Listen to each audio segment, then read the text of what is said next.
Welcome back, shot callers, to episode 2 of Discover, Design, and Delight in Your Own Personal Masterpiece. Stefan Labas is the owner and founder of Labas Fitness Coaching and works from the gorgeous Belvoir Hotel in our hometown of Rüschlikon, Switzerland, overlooking Lake Zurich. As for those of you who weren't listening to the previous episode, we wanted to remind you a little bit about Stefan's background and get you prepared for episode 2 of this series. In the last 15 years, Stefan has focused on tailor-made personal training and coaching of entrepreneurs and executives, in addition to his work as a master trainer of personal trainers. So today we are going to just dive right in and hear what Stefan means by meeting with myself and what is being the CEO of our life and our body mean. Stefan, tell us. Thank you for having me here again in episode number 2. Yes. Well, you know, as I made my experience and education over the last 30 years, of course, I've been always coming across difficulties of goals, achieving goals with my customers, or even achieving my own goals, you know. And out of that, of course, I realized and I developed all the time some new strategies to really be aware of what's the most important thing, what's the essence of really, if you want to achieve any goal, doesn't matter if there are bigger goals, you know, on the environmental, or if it's on wealth, goals on wealth area, or if it's the goals on our own health, fitness, and lifestyle areas. So I like that, the essence. That's a good term. And it reminds me of something you said in our last, I'm just looking for my notes, which was our balance sheet of energy. Income and outcome. Income and outcome. So that kind of, I guess, fits together. Yeah, and the interesting thing is it's all connected. It's all connected, and the strategies and the system works for all concepts actually the same. And what I mean by that, it's, for example, for our own health, most of the time we don't take as much awareness or priority as we should.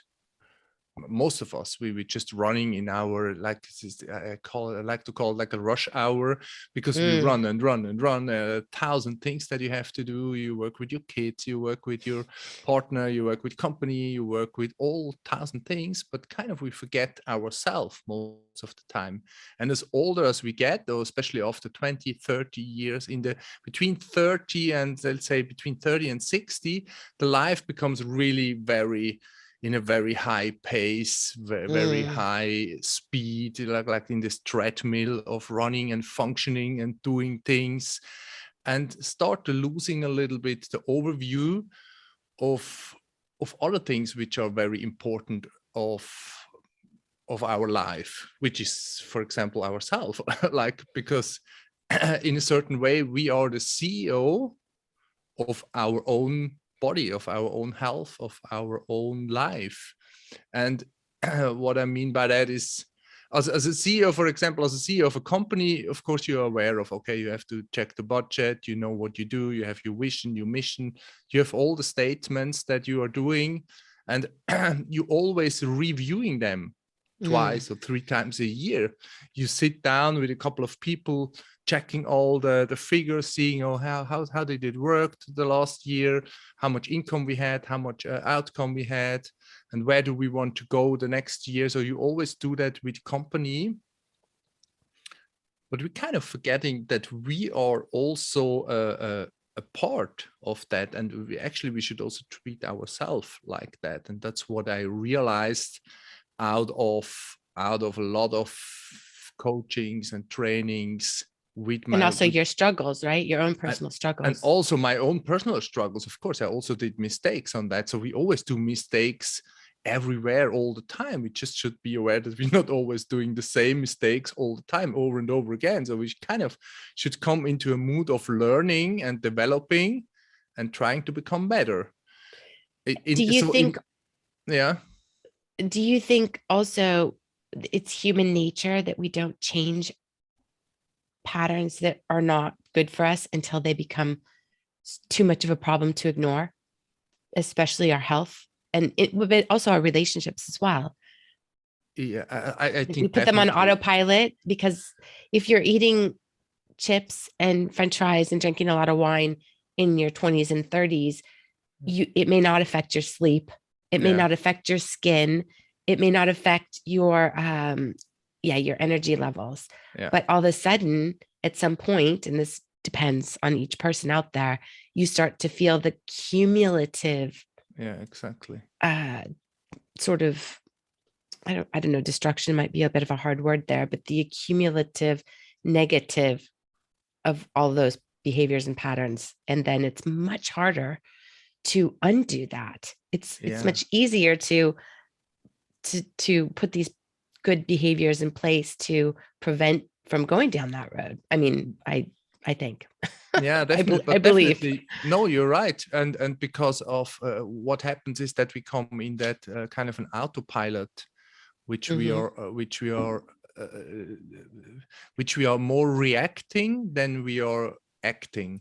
Acting means you know what you do, you're aware of your current situation, and you act on something. Reacting, of course, means at the other hand side, we're just running behind things and we're doing things and we cut in the different circles of routines on things Yeah. that we do. You eat always chips in front of the TV, that becomes a routine. You get used to that and you do it all the time. And as longer as you do it, as more complicated it becomes to turn it around and change it. And I'm reading a book about habits right now, Atomic Habits, and there's this scientific um, circle. kind of circle where Yeah. it's sort of you have a cue and you repeat it, and then you have a behavior and then a reward. I think I hope I got that right. Anyway, you have to just change the cues. You can't just start with changing the behavior. Yeah, exactly. Otherwise, you keep always circling Yeah, in the same circle, and you never can break out of that and yeah, change something. And yeah. one of the most important things, it's for all of us, and doesn't matter if for your company, if it's for the world, and or if it's for our own health. One of the most important things is that we become aware of where we are at the moment, like the current situation. But the most important thing is, for example, really to be aware of the current situation. Because, for example, if you have a car and you have a navigation system, and you want to go to, doesn't matter, if you want to go to London, or let's say to Berlin. London, it's a bit too far. Let's say Berlin. You want to go to Berlin, And it's and now you Brexit. it's also far, but now you put all the dates into your GPS Berlin, and it calculates all the street to there. So Coordinates. Yeah, coordinates. So what the most important thing is to coordinate, for the coordinates to come to Berlin, is to know exactly where you are right now. And yeah, all the time when you drive there, it always have the connection with the satellites to yeah. say exactly where you are. Because if And you to don't know correct if the you need correct, to. Yeah, exactly, because if you don't know exactly where you are, you will end up driving somewhere complete the wrong direction, or you're yeah, making a circle, so you go over Paris to turn around to yeah, come to Berlin, yeah. which is not, you can do that, but if you don't want that, so if you want to go the direct way, you need to always knowing where you are right now at the current situation. I used to use a similar analogy my entire career when I was managing money, and I would meet with clients 2 to 4 times a year, depending on circumstances. And I would say, look, here's your roadmap. Where you want to go at 20 is going to change when you're 40. And so you check in with me and we look at, have your goals changed? Has your financial situation changed? And then we'll reallocate the portfolio based on any changes to your risk and reward scenario. And then I send you out the door and you go back and you live your life, and then you stop at the petrol station. It's just the portfolio management office. And you say, okay, am I on track? Do I need more income? Do I need more risk? Do I need less risk? Have I just had a child? Do I need, so I used a very similar analogy. I think that's a great way for people to think about it, to keep it from being overwhelming. Yeah, exactly. And breaking, so being aware where you want to go and being aware where you are right now and breaking it down in little steps in a Yeah. way. And always also being aware of, okay, you drive, you start driving and you're still far away, you know, and you can't expect by driving 10 minutes that you can see already The Brandenburg Gate. the TV tower of Berlin, because Yeah. you will not see it Yeah. in 10 minutes driving from Zurich. You will never see it then. So you need to drive. You need to Yeah. trust on your navigation system, and you need to trust on your capability to drive. But you need to drive for a certain while. And the same thing is, of course, for our health. So if you Yeah. change something, and if you're not aware that it may take a little time to really change something, it does take time to change something, and you stop already or you change direction, you drive around you drive around in circles all the time, and you never get wherever you want to go in your health or in all the aspects. But for example, now I'm talking about health. So if you want to Yeah. lose weight, if you want to increase muscles, if you want to become fitter, less stressed, less tension in your body, whatever the goals are. Yeah.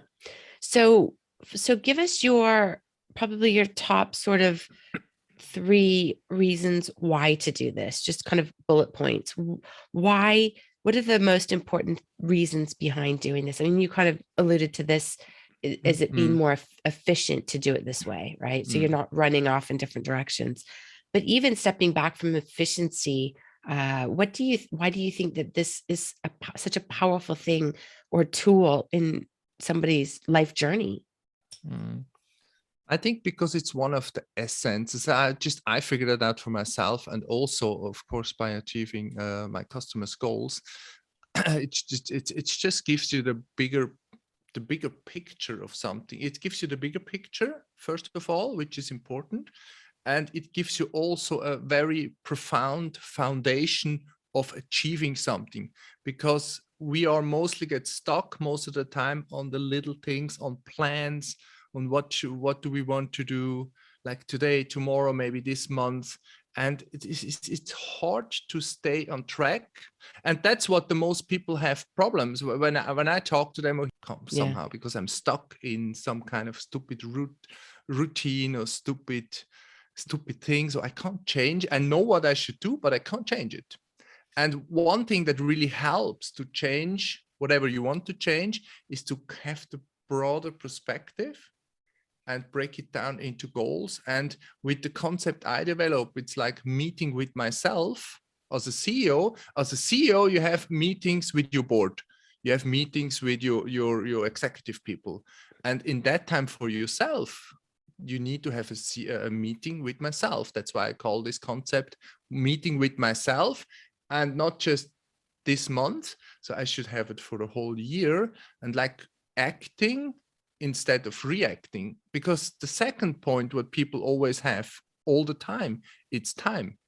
So they say, yeah, I know what I should do, but I'm kind of struggling. And the second thing is what they say, like, yeah, if I would have time, I would do it. But right now, at the current moment, I'm not having time because 10 projects are running, and maybe next month, or maybe in spring, maybe in summer. So we never have time, but we need to make the time for ourselves. We need to make the priority and the time. And that's why it's good to have a map.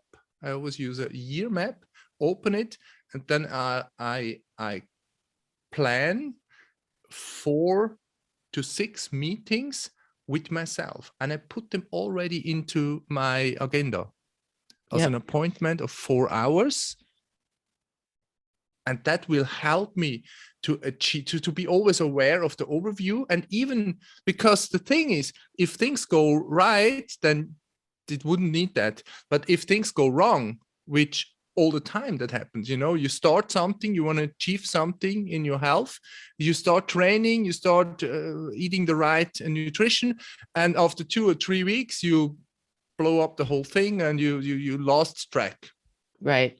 And if you I don't have a backup plan, you will not get back on track again. One of the things I've been thinking about since we first talked about this concept of meeting with myself is that I think that when we have systems in place, we don't need to use the emotional and mental energy to decide on a daily basis what we're going to eat or who we're going to spend our time with or what projects we're going to work on. When we've got our bigger priorities set out. And I also want to say to people, this isn't all just about your health. This is also could be you want to have a better relationship with your partner or your children or your mother or your church. It could be any priority that you really think, gosh, I never have time for that, but it's important to me. And so what happens is we get busy, unimportant things take over. And then when we haven't prioritized certain things, and we also don't have systems in place, which is my big thing for the year is putting systems in place, whether it be who's going to make a meal. In our household, I make the meal on Monday. My husband does it on Tuesday. We have Yeah. sandwich night on Wednesday. Yeah. So it takes the emotional, and all of a sudden, I'm not scrambling at 5 o'clock or 6 o'clock, running. What's food here? What do we need? We try and plan it. That's just one mini success that we've had. There's multiple other areas where we haven't systematized and we need to. But I was just thinking it gives you some emotional strength because you know Yes. what your priority is. And and I'll stop talking. But one thing I heard that it really comes back to me often is that if you say yes to something, you're saying no to something else. And I fall by that. Sometimes I say yes to a lot. A coffee with somebody who is genuinely someone I'd like to see and network with, but I don't look at my schedule and I always think I can do more than I should do. And I can fit it in, but then I create stress and anxiety and I got to go to this place and that place. So I kept now I think to myself, if I say yes to this, I'm saying no to something else. Am I saying no to my workout? Am I saying no to a walk with my dog? Am I saying no to dinner with my kids? So anyway, I was thinking that the meeting with myself is also a way to give you emotional strength and take away those micro decisions that weigh us down. Yeah, definitely. So Yeah. anyway, so Yeah, let's talk you're right. about the how. Let's talk about Yeah. your process. Yeah, you're right. Because there are, so what I want to say to that is, so because the most important thing that that's difficult for most of us is like the distractions that we have. And we Yeah. have outer and inner distractions. The outer distractions are for example, your mobile, WhatsApp, Twitter, all those things. So SMS, the bing, ding, ding all the time. So those are the outer distractions that we all the time have. And the inner distractions are our own mind who are distract us all the time and keeps us away from being focused on staying on track and want to achieve something. So the outer and the inner distractions are very important to understand. And if you have a plan, like the meeting with myself, it's not just a meeting with myself and I'll think a little bit and just make some thoughts See about where it goes. my Yeah. life and see, okay, well, let's see where it goes. So I'll really make my mind up about my current situations in my life, because again, then you have your plan, you start and you were distracted by Yeah. 1,000 other things, and to come back on track again and not losing it.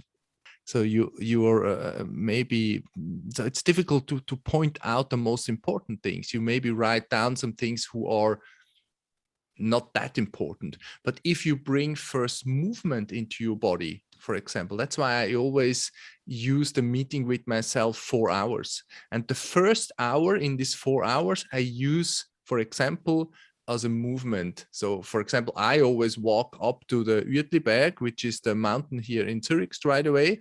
It takes me about an hour. So I take my backpack, put my paper inside my backpack, and I walk up that hill, which takes about an hour. And after walking for a while, it connects your mind and your body, Yeah. and your subconscious mind opens. And when you're up on the mountains, then you're really fresh. You're fresh, Yeah. you're relaxed in your body, and then you can write down the things that they are the most important for you right now, because there are always 1,000 things, but what are the most important things for your life at the current moment? Stefan, can I just stop you there for a second? Because I want to get a little bit granular in the process. Yeah. So, first of all, you, I want to know really kind of exactly what you do. So Yep. and then we can get into the details of it. Yeah. So first of all, are you in December, Yep. sometime in December, looking at the year? Yeah. Get your calendar out and you Yeah. say, okay, here's my dates for the next year. Is Yeah. that like, do you have a fixed time where you plan out first of all, the calendar meetings? Like Yeah. what do you start with? Where do you start? Just kind of quickly. I start with the calendar. That's the first what I do. I open the Okay. calendar, and then I'll took, let's say in the beginning, I personally always take a Friday afternoon because it kind of fits very good into my week. It's the end of the week, and then I can use that. I always take the Friday afternoon. I open my calendar, and then I choose, because then I can see already where I have meetings, where I have things going Yeah. on, and I Kids' choose one holidays and things like and that. put, yeah, holidays and everything, and I put this 4 hour peek into my calendar, and I Okay. copy it, and I Yep. do the same thing in April or May, in June, July, in October, November. I Okay. do those 4 meetings with myself. I put them already into the calendar. Okay. Do you then have a process to prepare ahead of time anything for that meeting? Could be physical preparation, could be that there's a book that you're reading, or do you have anything like a worksheet that you take with you that's a standard worksheet so you don't create something new each time you have your meeting? What do you pack for that? How do you prepare for that 4 hour Friday meeting? So for myself, I figured out I'd like to have a very soft structure, but Okay. a soft structure. So you could also prepare yourself for a certain topic that you want to address now. You could also do that, preparing yourself. But I, for example, just take a piece of paper and I cut it into, or I make Quadrants, quadrants, 4 quadrants, and 4 every quadrants. Yeah. quadrant, it's one topic in my life. And one Okay. quadrant is nutrition. The Uh-huh. second quadrant is active relaxation.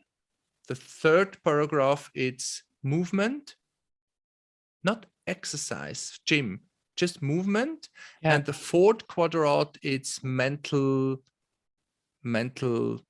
Fitness training. or And then I okay. make first the current situation for myself. So the actual situation.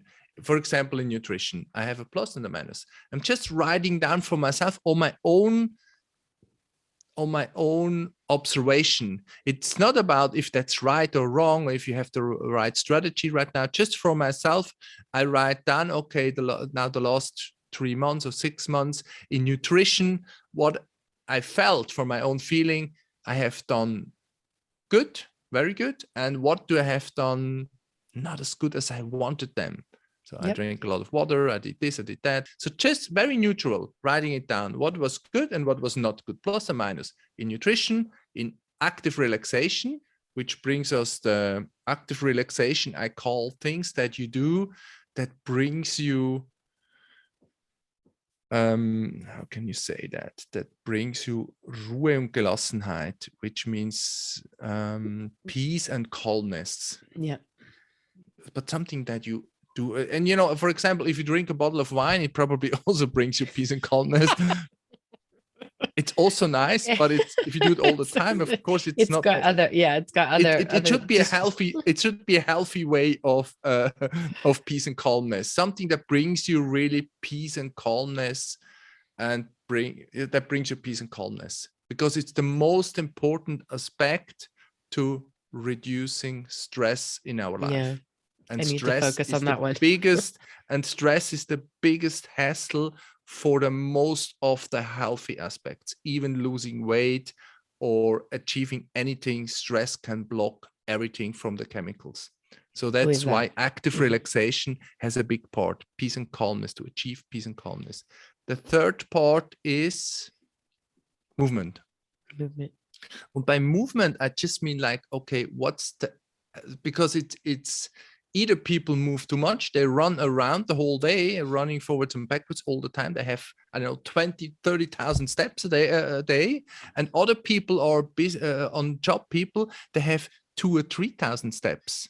And here it goes just about a rough awareness of, okay, am I belong to someone who has 20 or 30,000 steps? I've seen everything with my customers. Or am I Okay. someone who has only 2 or 3,000 steps? I don't like too much of all this exercise stuff and the movement stuff. It's not about exercising, but it's about, so we know that movement, it's a part of our body. So our body needs movement, our organs, our system, our lungs, digestion, everything needs movement. And if we don't have the least amount, and the WHO, the World Health Organization, says it should be 10,000 steps a day, I wouldn't go too crazy about if there are 10,000 or not 10,000, but to have the Right. awareness on the movement. Am I having enough steps? Am I having enough movement in the way of mobility? Because mobility is also a part that keeps us flexible in our body and flexible in our mind, because the body, it's the mirror of our subconscious. So Yeah. if we are flexible in the body, we're also more flexible in the mind. And the third part is if we move. So the third part could be strength. So if you too relaxed and too weak, so there is not enough strength, and the strength doesn't open your posture, for example, then Yeah. people sometimes can also have problems with self-confidence and with pushing through. If you want to achieve something, you also need to be strong. So the movement part can help you physical and mental on that part. And the fourth part, it's the mental part. And the mental part could be something really very simple. You don't need to read 100 books before that. So it could be just something, for example, the mental part, something that means something for your heart, for your feeling, to something that makes you happy, for example. Really something that makes you totally happy in your life. What the last 3 or 6 months did I had in my day, in my week, in my month that really gave me happiness, made me feel good, made me, because we have this thing of you need to do 1,000 things. You need Yeah. to bring the kids to school. You do this, you Yeah. cook, you do that, you do this, and then you lose you lose a little bit you lose The peace and the this. calm. Yeah, you lose the peace and the calm, and then you don't do anymore anything for yourself that really makes yourself happy. Sometimes you do things that makes other happy, your kids, Hmm. your partner, all the others, but what's about your own health, your own happiness, your own heart? And with the mental part, I would focus that a little bit. What gives you what gives you yeah, what gives Pleasure you and pleasure? peace. What Yeah. gives you pleasure and peace? Just yourself, not the other, a little bit egoistic maybe, but just for yourself. Watching videos with little cute pigs and goats cuddling together is, a top a top pleasure experience for me. I love animals. So when I see the cute little, ducks and turkeys and, dogs all playing together, Yeah, and that's my little and on joy. that and on that part also, it could be something on the level of spiritual meaning. And with spiritual meaning, I mean something that just touches your something that touches your heart. Sometimes you can't, it doesn't have to be a religion like going to a church. It can be, Right. but it doesn't have to be. Just something that touches your heart, doing something that it feels just very good for yourself. For me, example, I'm a little bit a Hmm. Buddhistic person, so I love the Buddhistic approach, the Far Eastern approach.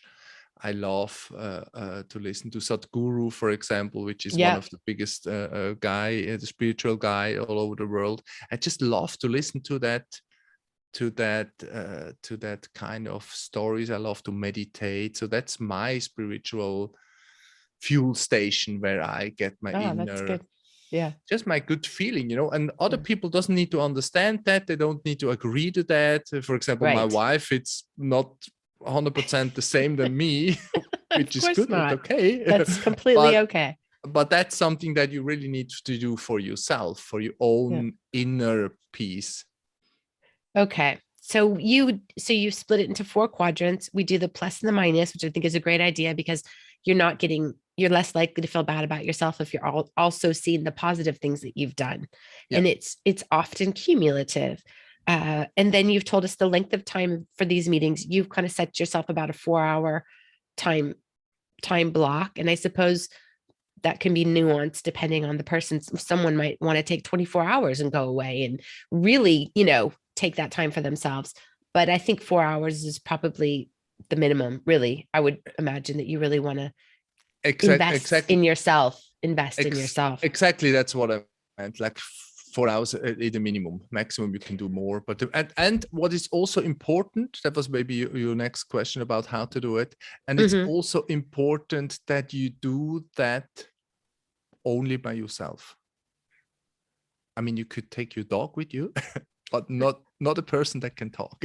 Yes, nobody can talk. You should do that by yourself, because the first hour, what happens is the first hour when you walk, we all know that the first hour when we walk, the only person that talks to yourself, it's your own mind. So your conscious mind keeps talking to yourself, blah, blah, blah, blah, blah, blah, about all the things that happen, that go on in your life, all the 1,000 things. And if you walk and listen to them for a while, after a while, your mind told you everything that it wants to tell you, and then it becomes more quiet.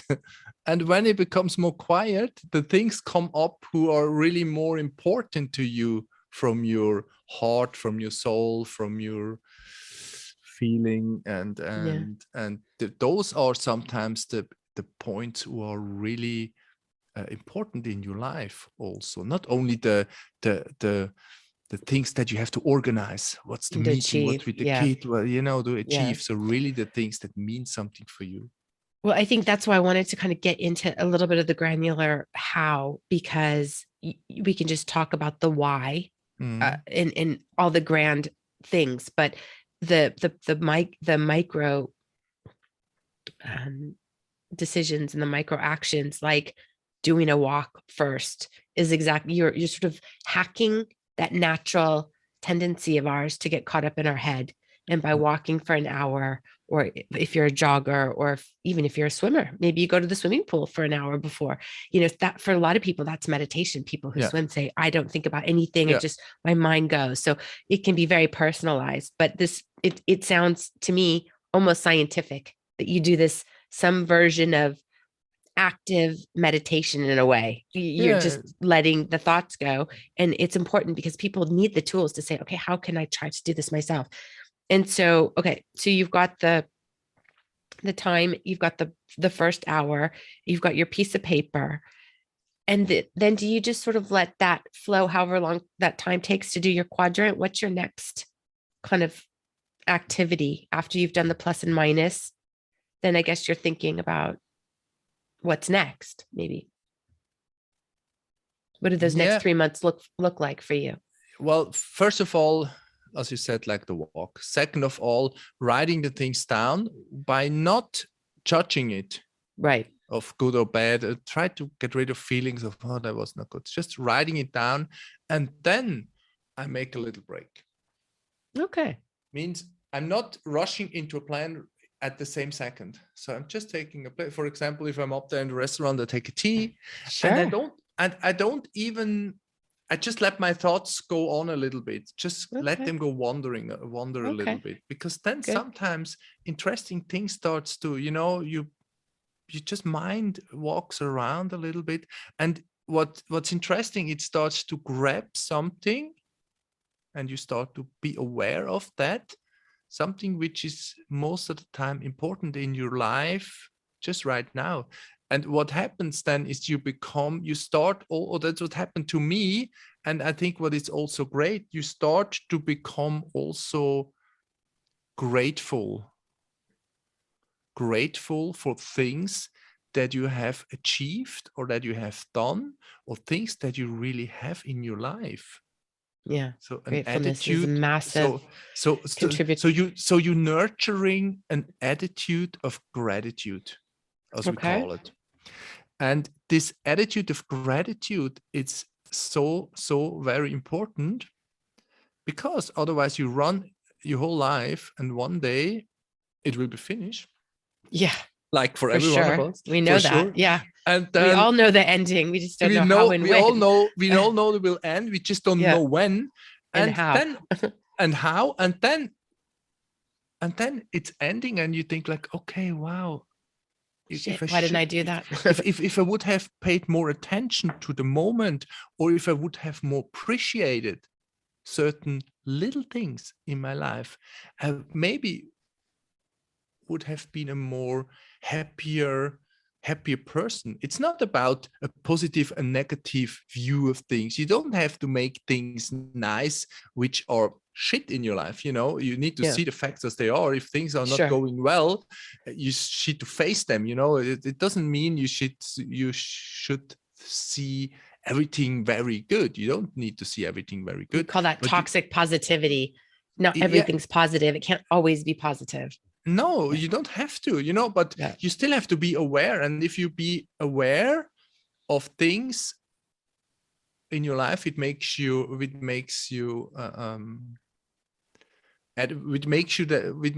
that attitude of gratitude. And that's something what we talk about in the next series, the goal setting series, because Yeah. the attitude of gratitude, the gratitude part, it's very important for your goal setting process. And that's why I actively do that in the meeting by myself. So I write down the Okay. things, then I relax back, and I just let my thoughts a little bit flowing by, hey, wow, okay, that's interesting, wow, okay, that was all good, that was all not so good. Okay, fair Yeah. enough. You have Yeah. always something on your plate which is good and which is not so good. It doesn't matter. Yeah. But then you become aware of this, nurturing this gratitude of attitude, and that gives you again a very good feeling of, hey, I'm in charge of my life because Yeah. I'm taking actions, not I'm acting, and I'm reacting all the time. That Mm. doesn't mean that things are go away or things are not going. Sometimes you have phases in your life which are terrible, but you still, as long as you feel like you're in charge, then it's not destroying you. You don't destroy yourself from inside, from giving you bad feelings. Yeah. And that's the That's second important. part. So the working on the attitude of gratitude. Okay.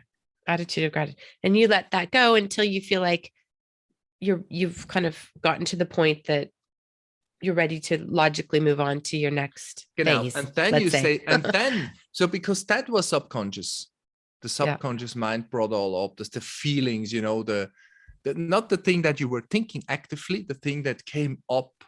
You have not Right. called them, but they came up, the feelings came up. So it's Yeah. subconscious. And now you go back again in your conscious mind, which Okay. is like, okay, blah, blah, blah. Now was nice. Everything okay. You feel good now. Great. And now what? Okay, now I bring the things down that I have, right? So now for every of those quadrants, nutrition, active relaxation, movement, and mental part, heart, Mm-hmm. feeling good part, I take one or two topics out, which I say, okay, nutrition. Now, the next 3 months, I will focus on those one or two things, not focusing on too many Yeah. things. One, best is one for each quadrant, or maximum two Yeah. on each quadrant. I can see that. Yeah. Taking them out and bringing them on a paper sheet of, okay, if I want to change in nutrition, whatever it is, just saying something, Eat doesn't matter less what it is. sugar or less Eat less, refined carbs or yeah. eat less sugar, Eat less and say sugar. that, okay, what does that mean to me? Eat less sugar doesn't mean I should not eat any sugar at all, or should I eat, or how much should, so I need to be specific. I Okay. need to really know, Quantify what okay, that means. Yes. quantify what that means. Eat less Yeah. sugar, it doesn't help me anything. So I need to Yeah. know, okay, I'm not eating sugar during the week, I eat Yeah. sugar on the weekend only. Yeah. Like making really a proper rule. It's Okay. like, because you need to talk to yourself sometimes, or if I'm saying talking to yourself means like your conscious mind needs to talk to your subconscious mind, Yes. because your subconscious mind is the worker who makes it happen, and the Yeah. conscious mind, it's like the captain. We can And justify two things after the fact if we're not specific about it. And then it's also hard to measure. So when you Yeah, go back in 3 months' time and you do the plus and minuses, you're like, okay, I 80% of the time I didn't eat sugar during the week. genau. Okay, that's pretty Because good. then, because 20% of the time I fell off, but I'm okay with that. I mean, in theory. exactly, then you really see, okay, what have I done and what have I achieved it or not? And then you can see the measurements, you can see the results based on your numbers. It's really a calculation thing, because you write down 5 days a week no sugar, 2 times a week sugar, and that makes a month of 20 days no sugar, 2, 4, 6, maybe 7 days with sugar, and you can calculate it on 3 months, and then you have the actual numbers on the back, and you can and you can check that, and you do the same thing with your movement, and the same thing with active relaxation, and with mental thing, with the emotional things. So you do the same thing, you put them out and put them on a piece of paper, really writing the weekly structure, like as I do for my Very kids. specifically. For my kids, I do that sometimes. I take a paper, I did it for breakfast, for example, because I want to change the routine for breakfast for them. So I took the piece of paper and I involved them. I said to them, listen, now write down every morning what we want to have for breakfast. And of course, I tweaked it a little bit, Encourage them on that I something. make sure that it's not like Nutella every morning, so that it's really kind of something different. Yeah. I said, like, yeah, listen, guys, Nutella you can keep on the weekend, but during the week, let's have something really healthy, good for your mind. And so we write it down and we put it on the fridge. And the same thing you can do for yourself. You just need a piece of paper and make Monday to Friday, and like a dot, morning and evening, and you fill that form now with your topics from these 4 quadrants. Okay. And you take now what you also do now, the best thing, you take out from that piece of paper, you put things into your diary, in your agenda. Because there are maybe also organizational things that you have to think about. Right. If you want to change something, let's say you want to have more steps. Yes. In your life. Okay, how can you measure that? You need to measure it somehow. Maybe you need to, I don't know, maybe you need to buy one of those Apple or Fitbit or whatever watch. Yeah. Whatever, you need to have something that you can measure, that you can see that, or you want to have more sleep, or you want to have more relaxation. You need to be able to measure that somehow. What gets measured gets managed is a mantra I've always heard, and I've resisted the measuring part. I've resisted, and I've really come to the conclusion that I can no longer do this, because it then means we're accountable. And on certain things, I've avoided accountability because I couldn't prove that I wasn't measuring it. But now I really, at the young age of 50, I've decided, nope, we're going to start measuring things more, and then we will manage them better. You're exactly right. And with my young age, I also realized that I have to do things with 53, my young age. Yeah. And so I do also the micro meetings with myself, which is for myself. Okay. So I had that question about what happens in between the big meetings. The micro meetings. The micro. It's like every Monday morning, I want all the managers on my room to report me, hey, how did it work now so far? So every Monday morning, that's my own structure that I have. Everyone could do it as they want. Every Monday morning from 8 o'clock to 9 o'clock or 8:30 to 9:30, I have this little meeting with myself, which I go into my agenda, in my planning. Okay, how was it last week? What went very good? What went not as optimal? Where are the challenge this week? Right. A birthday party, if you're not eating sugar. For example, last week I was in Munich one day by train, and it took me forever. So I need to be aware of, okay, what's about the food? Where do I get food? On the train station, you get only crap food. How am I going to organize that? So I had to organize on Tuesday already and buy my little backpack with the right food. Otherwise, I would get stuck on that. So you need to every week, then in the beginning of the week or end of the week, you need to organize your following week. Otherwise, you can screw up by little things. Or if something goes wrong, if you have thought about that in the beginning of the week, you go back on track again straight away the next day. Right. Yeah. You're setting yourself up for success by doing that. Okay, Yeah, that's exactly. interesting. And okay, so micro meetings, that's great. I mean, I can really see that when you do it like this, you are much more likely to achieve your goals. Again, whether the goals are watching more cute animal videos or the goals are more mindfulness or a nutritious goal, just that regular checking in is a huge part of that.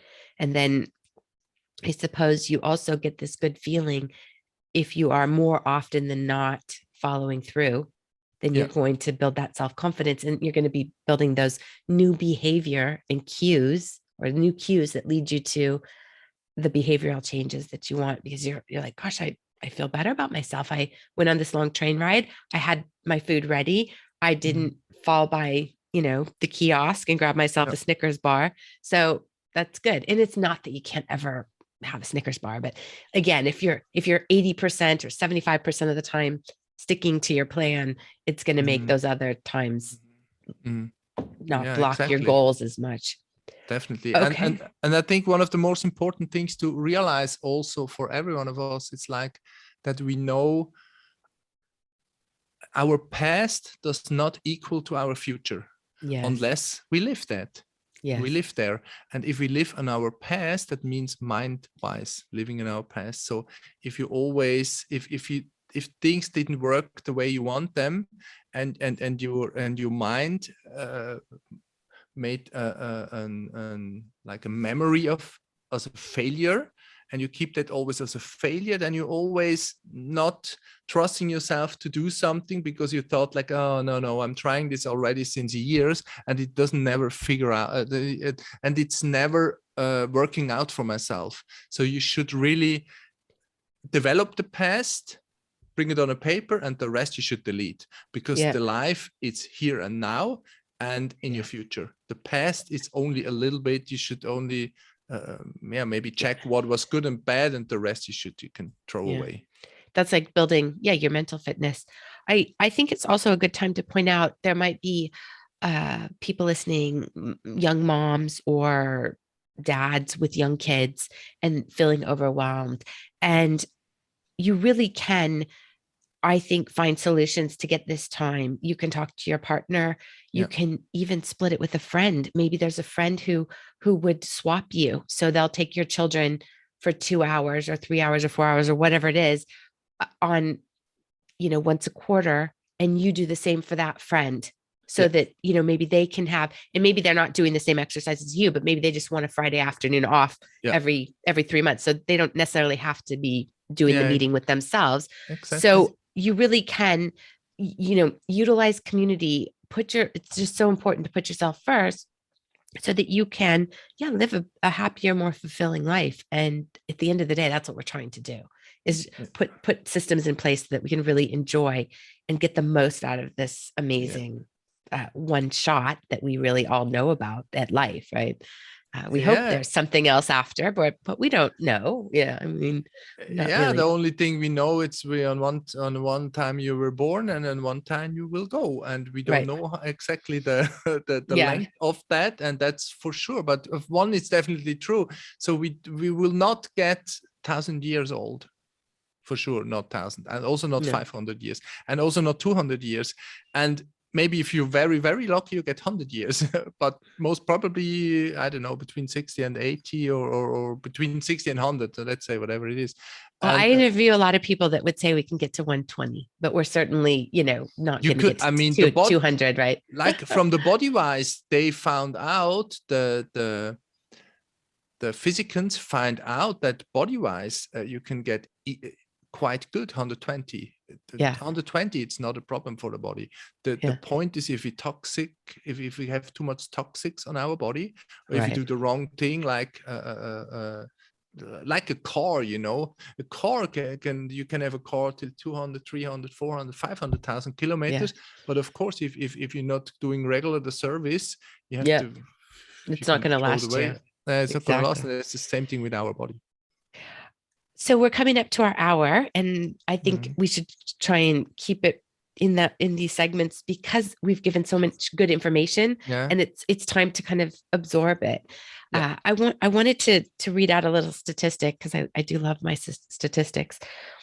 The personal development industry is set to grow to 56 billion in annual revenues by 2027, and it's somewhere around 11 billion. I was doing the research on this, and it actually, funny enough, decreased during the pandemic, which I was a bit surprised about, but maybe because people just couldn't face anything other than sort of somehow surviving, that personal development kind of took a pause, but it kind of feels like it's coming back again.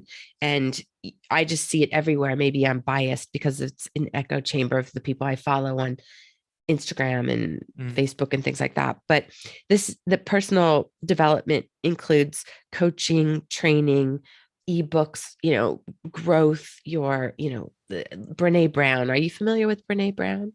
Yeah, I've heard about that. Yeah, she's amazing. Glennon Doyle, another female sort of author that really, I don't know, she's just so powerful with her words and cutting out the bullshit and getting to the point is just unbelievable. But so a lot of people are out there taking Brene Brown specifically, would not call herself any sort of a psychologist or psychiatrist or therapist. She's a behavioral therapist and research. There's not therapist, sorry. She's a behavioral researcher, and she researches everything and around emotions. And it's fascinating because some of the things that she said are, you can't be brave. You can never be brave, truly brave. Like, let's say a warrior. We have this idea of people being brave that are strong and throw themselves in front of cars without also being vulnerable.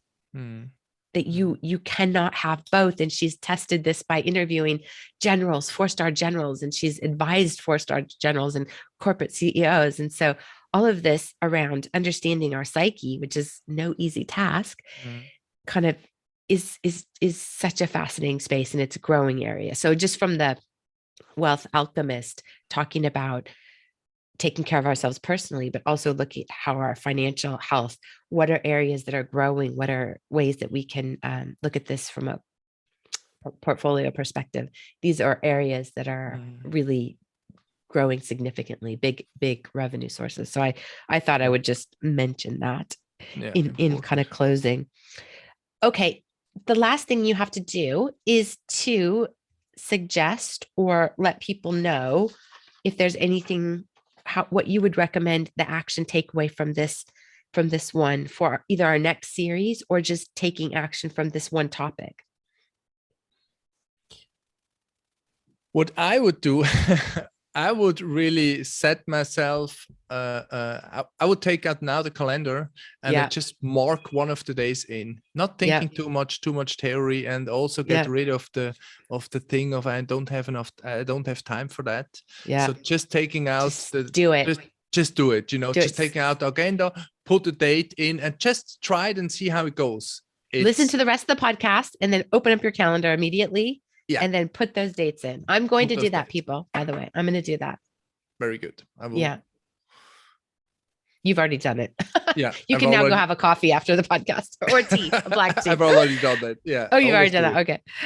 Okay. And then just a quick reminder that episode 3, which will follow from a publication perspective quite quickly after we publish episode 2, is going to be setting the right goals, giving a voice to our fears, and talking a little bit about, those setting the achievable goals that we talked about, and also the power of coaching, influence, I guess, some other tips and tricks that you've done. And we'll try and get granular so that we're not focusing on just the bigger idea of goal setting, but actually granular micro decisions and actions you can make that will help you get to whatever you want to go. Turning intention into reality. There we go. What cool. I would say. Fantastic. Awesome. Good. Well, another good episode of action and information and activating gratitude as well in our 4 quadrants. I may even make up a template of what you've said and try and put that on my website Very good. that people could just simply download it, just to remove Great. a one little step for people and help them on their next path of setting their calendar appointment. Yes, cool. Very good. Thank you for your time again, Stefan. And yeah, we will be back with episode 3 shortly. Thank you for having me here, and I'm looking forward to that goal Nice. setting. Thank Awesome. you. Cheers, everyone. Bye.